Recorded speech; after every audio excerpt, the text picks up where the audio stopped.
ọmọ Ogun State Ṣàgámù. Yorùbá ni mí tọkàntọkàn. Yorùbá ni mí tọkàntọkàn. Yorùbá ni mí tọkàntọkàn. Àti gbogbo ara mi.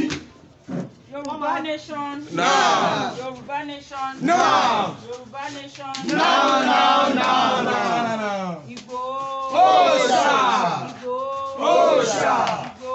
Òòṣà. Ẹ má bínú ẹ̀yin bàbá wa sàn pé mo yìn bàbá wa Sunday Igboho. A ní láti máa yìn ní gbogbo ibi tá a bá lọ. Ẹ bá kí kábíyèsí wa náà aláyé ti Ayetoro ìṣọ̀ra kúlódò. Kábíyèsí. Ẹ bá a jí bàbá àgbàlagbà bàbá tó gbọmọ léṣe. A kí kábíyèsí wa aláyé ti ìlú Ayetoro. Ìṣọ̀lá mọ kúlódò. Ìṣọ̀lá mọ kúlódò. Kí bàbá pẹ́ fún wa. Kí bàbá pẹ́ fún wa. Adé á pẹ́ lórí. Bàtà á pẹ́ lẹ́sẹ̀. Ìrùkẹ̀rẹ̀ á pọ̀ sí. Ẹṣin ọba á dẹ̀ jókòó pẹ́. Àṣẹ. Wọ́n á pẹ́ fún wa. Àṣẹ. Wọ́n á fọwọ́ páwú. Wọ́n á fèrè ìdìbò. Àṣẹ. Àti fún gbogbo ẹ̀yin bàbá wa tẹ jókòó náà. Àṣẹ. A ní jábọ́ lẹ́yìn yín. Àṣẹ. Ẹ̀ní mú òpin wa. Àṣẹ. Láṣẹ Èdùmàrè. Ìrìn àjò táwa tẹsẹ̀ bọ̀ yìí kì í ṣe fún ara wa, kì í ṣe fún ẹbí wa, ṣùgbọ́n fún ìran wa, torí ìran Yorùbá ti jìyà púpọ̀.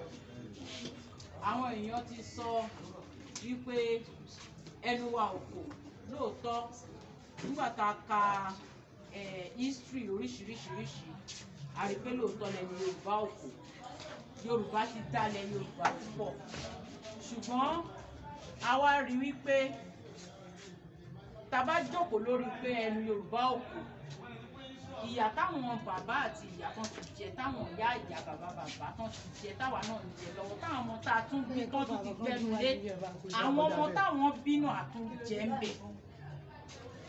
Ìdí nìyẹn tá fi sọ pé ó tó gẹ́ fún wa láti dáwọ́ ìyà yẹn, pé kí àwọn ìran tó ń bọ̀ kán máa mú ọjà, kán má tiẹ̀ fẹnu kàn rárá débi tí wọ́n á lè sọ pé báyìí ní ìyà ṣe rí.